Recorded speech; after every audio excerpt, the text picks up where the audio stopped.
ഇപ്പം മുഹമ്മദ് കാസിം എന്ന് പറയുന്ന ഒരു MSF പ്രവർത്തകൻ ഈ വ്യാജ സ്ക്രീൻഷോട്ട് ഇട്ടു എന്നാണല്ലോ പറഞ്ഞത്. അപ്പോൾ മുഹമ്മദ് കാസിം ഫോണിലുണ്ട്. കാസിം, ആ സംഭവത്തിലുണ്ടായത് എന്താണ്? അതിൽ കാസിം പോലീസിലേക്ക് കേസുമായി പോയിരുന്നു. ആ കേസിന്റെ അവസ്ഥ എന്താണ്? ഹലോ കാസിം, കേൾക്കാമോ? കേൾക്കാം. ഇപ്പൊ താങ്കളാണ് ഈ പറയുന്ന ഷാഫി പറമ്പിലിനെ എന്താണ് ദീനിയും ഷൈല ടീച്ചറിനെ കാഫറാക്കി ആ ഗ്രൂപ്പിൽ നെടുമ്പ്രമണ്ണം യൂത്ത് ലീഗിന്റെ വാട്സാപ്പ് ഗ്രൂപ്പിൽ ഇട്ടു എന്നുള്ളതാണല്ലോ ആരോപണം. അത് വ്യാജമെന്ന് പറയുന്നത് എന്തുകൊണ്ടാണ്? താങ്കൾ എന്തുകൊണ്ടാണ് പോലീസിലേക്ക് പോയത്? നിലവിൽ നെടുമ്പ്രമണ്ണ യൂത്ത് ലീഗ് എന്ന് പറയുന്ന ഒരു വാട്സപ്പ് ഗ്രൂപ്പ് ആ പ്രദേശത്തില്ല.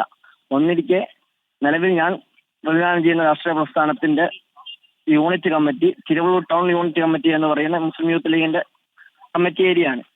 എന്റെ പ്രദേശമല്ലാത്ത ഒരു സ്ഥലത്താണ് ഇങ്ങനെ ഒരു സന്ദേശം ഞാൻ നൽകിയിട്ടുണ്ട് എന്ന് പറഞ്ഞുകൊണ്ട് വാട്സപ്പിൽ പ്രചരണം നടന്നുകൊണ്ടിരിക്കുന്നത്. അത് തന്നെ 25-ാം തീയതി ആയിരുന്നു വൈകുന്നേരം ഒരു 3 മണിയോടുകൂടി എന്റെ സുഹൃത്ത് എന്നോട് ഇങ്ങനെ ഒരു സന്ദേശം നടക്കുന്നുണ്ട്.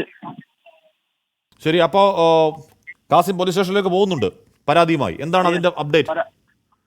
നിലവിൽ പരാതി FIR ഇട്ടിട്ടില്ല. ഞാൻ കൊടുത്ത പരാതിയിൽ FIR ഇട്ടിട്ടില്ല. നിലവിൽ നെടുമ്പ്രമണ്ണ യൂത്ത് ലീഗ് കൊടുത്ത പരാതിയിലാണ് FIR ഇട്ട്. അതിൽ എന്നെ കക്ഷി ചേർക്കുകയാണ് ഉണ്ടായിട്ടുള്ളത്. താങ്കളുടെ ഫോൺ പോലീസ് വാങ്ങി പരിശോധിക്കുകയുണ്ടായോ? സൈബർ സെല്ല് കഴിഞ്ഞ ദിവസം SP ഓഫീസിൽ വിളിപ്പിച്ച് 3 മണിക്കൂറോളം സമയമെടുത്തുകൊണ്ട് ബാക്കി 2 ഫോൺ പരിശോധിക്കുകയും അതിന്റെ ഡീറ്റെയിൽസ് അന്വേഷണ ഉദ്യോഗസ്ഥർക്ക് കൊടുക്കുകയും ചെയ്തിട്ടുണ്ട്. എന്താണ് അതിന്റെ ഡീറ്റെയിൽസ്? എന്റെ ഡീറ്റെയിൽസ് നിലവിൽ എന്നോട് പറഞ്ഞിട്ടുള്ളത് നിലവിൽ ഒന്നും കണ്ടെത്താൻ കഴിഞ്ഞിട്ടില്ല ഈ കേസുമായി ബന്ധപ്പെട്ടിട്ടുള്ളത്. അതുകൊണ്ട് ഈ കേസ് നിലനിൽക്കില്ല എന്നുള്ള രീതിയിലാണ് എന്നോട് സംസാരിച്ചിട്ടുള്ളത്. ഈ 10 ലക്ഷം രൂപ ഇനാം പ്രഖ്യാപിക്കുന്നുണ്ടല്ലോ, ഇത് വ്യാജമല്ല, ഒറിജിനൽ സ്ക്രീൻഷോട്ടാണ് തെളിയിച്ചാൽ എന്തുകൊണ്ടാണ് ആ ധൈര്യം കാസിം?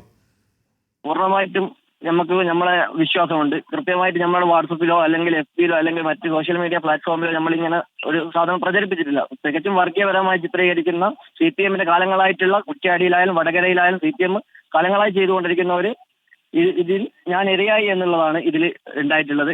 MSF എന്നായതുകൊണ്ട് തിരുവള്ളൂർ പഞ്ചായത്ത് വലിയ ഭരണം നഷ്ടപ്പെട്ടത് ഈ കാസിം, ഇവിടെ മുസ്ലിങ്ങളൊക്കെ തീവ്രവാദികളാ എന്ന ഒരു ക്വസ്റ്റ്യൻ മാർക്ക് ഇട്ട ചോദ്യത്തെ ക്വസ്റ്റ്യൻ മാർക്ക് അടത്തിയെടുത്ത് ഒരു വ്യാജക്കാർഡ് അവിടെ ഉണ്ടായിരുന്നു.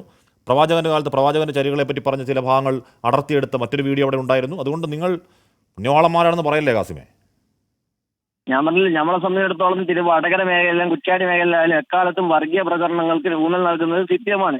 നമ്മൾ ആ രീതിയിലുള്ള പ്രചരണങ്ങളുമായിട്ട് മുന്നോട്ട് പോകുന്ന ഒരു പ്രസ്ഥാനം, ഒരു സംഘടനയായാലും UDF ആയാലും മുസ്ലിം ലീഗ് ആയാലും ആ രീതിയിൽ കൃത്യമായി ഇടപെട്ടുകൊണ്ടാണ് നമ്മൾ ഓരോ കാലത്ത് രാഷ്ട്രീയ പ്രവർത്തനം നടത്തല്. നിലവിൽ LDF എന്നിലേക്ക് വരാനുണ്ടായ കാരണം തിരുവള്ളൂർ പഞ്ചായത്തിൽ 6-ാം വാർഡ് നഷ്ടപ്പെട്ടതോടുകൂടി തിരുവള്ളൂർ പഞ്ചായത്തിന്റെ ഭരണം നഷ്ടപ്പെടുകയും അതോടൊപ്പം എന്നിലുണ്ടായിരുന്ന പൊതുസമ്മതി ഇല്ലാതാക്കാൻ വേണ്ടിയിട്ടുള്ള തയ്യാറെടുപ്പിലേക്കാണ് CPM പോയിട്ടുള്ളത്. ഇതുമായിട്ട് ബന്ധപ്പെട്ട് ഇതിന്റെ പ്രതികള ആരാണോ ഇത് ചെയ്തിട്ടുള്ളത് കൊണ്ടുവരുന്ന നിയമത്തിന് മുന്നിൽ കൊണ്ടുവരുന്നത് വരെ ഇതിന്റെ നിയമ പോരാട്ടത്തിന് മുന്നിൽ ഇറക്കാൻ വേണ്ടിയിട്ടാണ് ഞങ്ങൾ ഉദ്ദേശിക്കുന്നത്. ശരി, അടിയന്തരമായി ഈ സ്ക്രീൻഷോട്ടുകാരനെ നിയമത്തിന് മുന്നിൽ കൊണ്ടുവരേണ്ടതാണ്. കാരണം ഇത് ഏതെങ്കിലും ഒരു സ്ക്രീൻഷോട്ട് അല്ല, ഒരു നാടിനെ കുട്ടിച്ചോറാക്കാനുള്ള ഗൂഢാലോചനയുടെ ഭാഗമാണ്. തിരികെ എത്താം ഞാൻ ഇടവേളയ്ക്ക് ശേഷം.